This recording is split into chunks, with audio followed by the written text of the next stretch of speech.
This deal, only one of the many, as I mentioned, over the first 200 days of President Trump's presidency, including India, Pakistan, Thailand, Cambodia, Congo, Rwanda, and more. Now add as well Armenia and Azerbaijan. Stunning. Joining me now is Director of National Intelligence, Tulsi Gabbard. Director, thanks so much for being with us here today. You heard the suggestion right there from the presidents of Azerbaijan and Armenia. We need to take a moment just to really celebrate this peace, and it's something that I know you've seen firsthand as a congresswoman. You have seen that contested region, but now you have these two leaders suggesting the Nobel Peace Prize.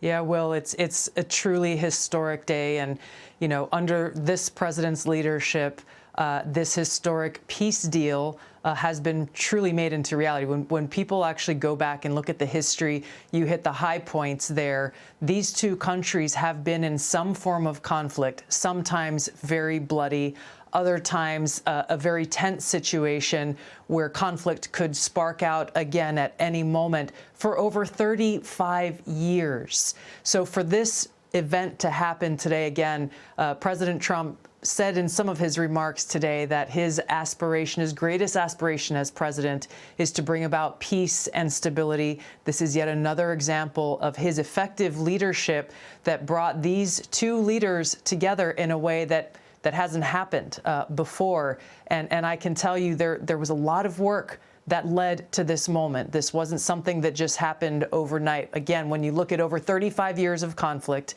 under President Trump's leadership, he encouraged and helped move along this ongoing negotiation between these two leaders and their countries that led to this truly historic and great event. Director, do you maintain optimism that the list I just rattled off of at least 4 different conflicts and wars across the world could soon potentially include Ukraine and Russia? Do you maintain optimism that that will be something that President Trump is also capable of ushering into peace? You know, I do maintain cautious optimism. I think President Trump made very clear, he is very clear-eyed about how challenging this is.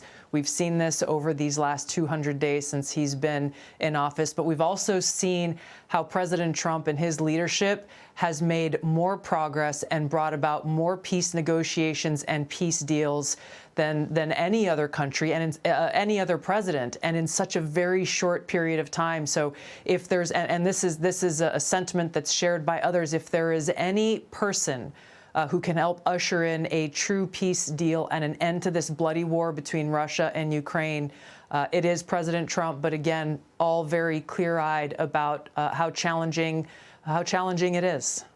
All right.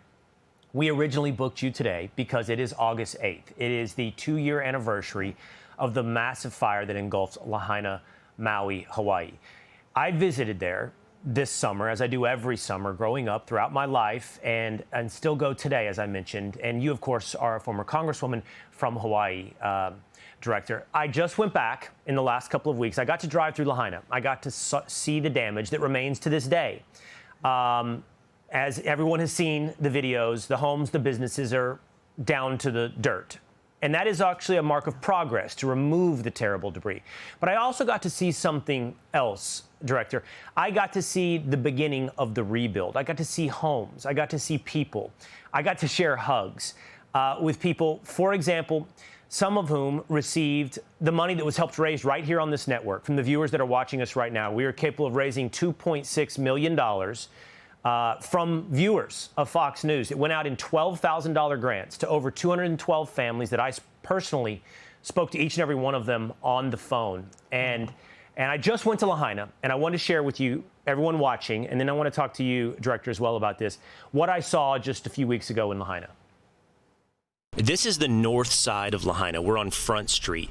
You're facing the Pacific Ocean. You can see the homes that once sat right on the water, and then the neighborhoods right here going up the mountainside are largely gone, now cleared. And you can even see there some homes are starting to be rebuilt, framed out. And still in front of each lot a sign that says Hawaii Wildfire Response Debris Removal Support. 2 years later, we're still in the midst of clearing, but beginning the process of rebuilding. This is the Methodist Church, where me and my family went to church every Sunday here growing up. You can see all that's left is the staircase and the sign. This is temporary housing that the government has put up for everyone. It's pretty impressive. This is up. You can see a lot of cars, a lot of people living in this new, brand new, colorful neighborhood.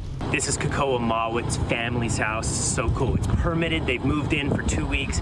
Electricity, water. This is one of the families your generous donations went to help. The biggest thing is faith in God. And, you know, I always thought that He wasn't going to let us down, you know, and that no matter what, we're going to come back up. And it's so true. I sorry for the emotions, but we didn't need that, what we went through. Everybody's struggling, you know. I asked Becky if I could give her a hug a moment ago, and she gave me the realest hug in a long time. That's so good. All right, the Director of National Intelligence, Tulsi Gabbard, is still with us, and it's notable, of course, the former Congresswoman from the state of Hawaii as well. And I know you have stayed in touch. If I might, for this one moment, just refer to you as Tulsi. I know you've stayed in touch. I know you know what's happening in Lahaina, and I wanted to talk to you today. Well, it's I'm getting choked up here watching your video there and just hearing from some of the residents there who've been able to come home, and really the gentleman that you spoke to who really highlighted having faith in God in the face of this historic and unprecedented tragedy is really the most beautiful and powerful statement that anyone could say. It's something that you and I both saw there 2 years ago in the days after this, again, historic, deadliest fire in over 100 years that our country has seen, that tragically took 102 people's lives and completely razed this historic town of Lahaina. And what you and I saw when we were there was that incredible faith in God, yes, even in the face of uncertainty and a harsh environment and loss, and how the people of Hawaii came together with their aloha to help one neighbor feeding another neighbor sheltering another, making do with what little they actually had, willing to give the shirt off their back for someone who they felt was in greater need. And that kind of kindness, that kind of love, that aloha, again, in the face of such incredible tragedy, can only come from God's unconditional love for all of us. And it's beautiful and makes my heart happy to see some of the stories that you've shared and the experience that you had there just a couple weeks ago. Well, thank you for those words. It's incredible. You described it absolutely perfectly. I hear it over and over. Faith and belief in God, appreciation of your neighbor, and the definition of that neighbor does include the entirety of America and everybody watching. That home you just saw on your screen, you watching, you helped rebuild that home and many, many more. Tulsi, Director, thank you so much for being with us here today. Thank you, Will. Thank you. Aloha. Hey, Sean Hannity here. Hey, click here to subscribe to Fox News YouTube page and catch our hottest interviews and most compelling analysis. You will not get it anywhere else.